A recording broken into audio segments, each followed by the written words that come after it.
Kids go to the woods, kids get dead. Now, who would have thought that?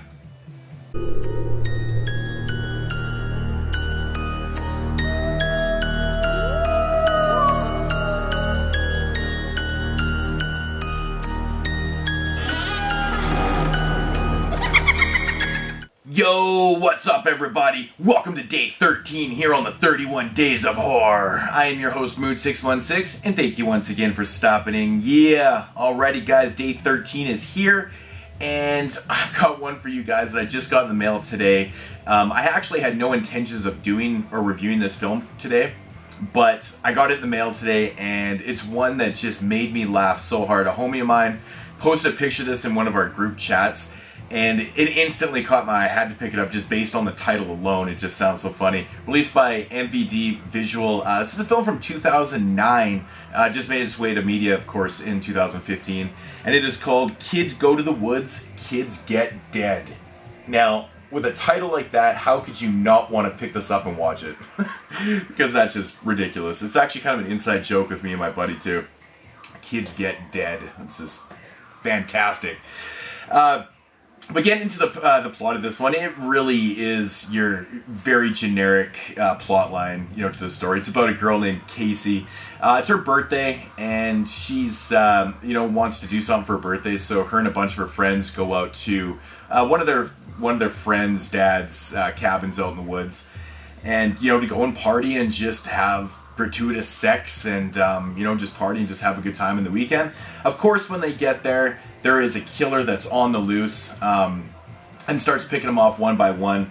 The thing is, though, her younger brother actually comes along with them too, and now he is reading a book of the same title of the film, and it's called Kids Go to the Woods, Kids Get Dead, and he starts to think that maybe what's happening to them is basically coming alive, because what is happening to them is what he's reading in the book.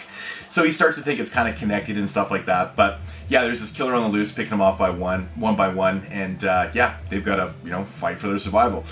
So yeah, so there's the premise of the film. Of course, nothing mind-blowing. It's very generic. It's what these type of slashers really are. They're just simple stories. But my thoughts on this one. Now this one right here actually has a different kind of structure to the film. I'll start with the structure. Basically, it has a host to the film. Now, I don't know if you guys out there ever remember watching films on TBS back in the day, but there was a I think it was on Fridays or Tuesdays or whatever. There was a TV show called Dinner and a Movie, and it was on TBS, and it would have, obviously they'd be cooking dinner and you'd be watching a movie on TBS.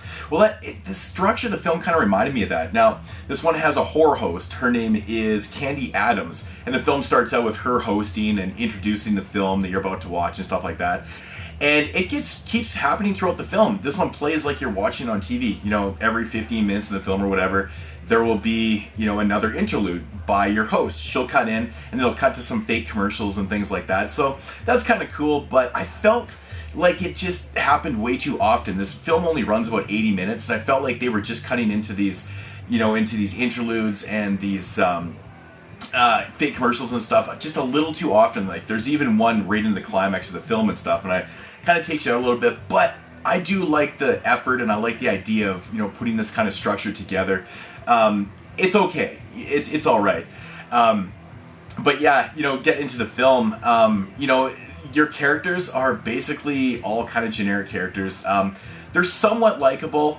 Your lead is pretty likable. She's kind of she's kind of like the geek of the group. That they have that type of setup. And everyone else around her is just, she's got two lesbian friends, and everyone is just a horn dog. There's lots of sexual talk in this film. It's just all about sex and partying. It's pretty funny, actually. So you get, kind of your jockey, douchey characters and stuff like that. Very generic characters, somewhat likable. Yeah, they're just all right characters, nothing too special. But I did kind of like the setting of this film, that cabin in the woods type feel and stuff. It doesn't really capture the greatest atmosphere. I think there's a lot of daytime shots in this film too, that just kind of take you out of it. I think if they had to kind of set this one more at nighttime, of course the end of the film is at nighttime and stuff, but it just feels like it bounces back and forth too much, so it doesn't really kind of feel like a bona fide, real thick atmospheric slasher. This one is very self-aware of itself too. It doesn't take itself seriously, which I do pretty much like too. It's a pretty interesting. Like the script isn't that interesting, but it's just the way like constant sexual jokes are just ripped around in this film, and I actually laughed out loud a few times in this one. There was some pretty funny jokes referring to like blue balls and things like that, but it's basically just like that the whole film. So not bad. The kills in the film, not the greatest. They're pretty generic, but there is some decent amount of blood in this. I will say all the effects are practical, a decent amount of blood. And a little bit of gore, actually, towards the end, too, which kind of surprised me, because there wasn't really a lot leading up to the one gory scene in the end. But yeah, the kills, nothing too great, but there is a fair amount of them, I guess. This one right here, it's just, overall, my final thoughts, it's a very kind of generic, idea for a slasher film, with some generally new ideas, with the structure, with the host and the commercials and stuff. It's all been done before. It even has, like, the really cheesy kind of VHS effects in it too when it's switching from the commercials back into the film, like you're watching on VHS tape and stuff. But it doesn't really work overly that well because the film is shot, obviously digitally, but it's really clear. Like it's supposed to be kind of, the 80s throwback type feel. It's not set in the 80s, but it's that type of, storyline and stuff. But I find it doesn't really work as well as it should. But at least they had a masked killer in this one. I mean, you can really see that on the cover. The killer pretty much kind of looks like Harry Warden from My Bloody Valentine. Yeah, it's very, very similar. Another masked killer for all you guys out there. But at least he's masked. I did like that, so. But yeah, my overall feel on this one, it was okay. It was okay. I think the script it is what it is, but it was still a fun watch, I will say that. It had me smiling, I laughed out loud a couple times.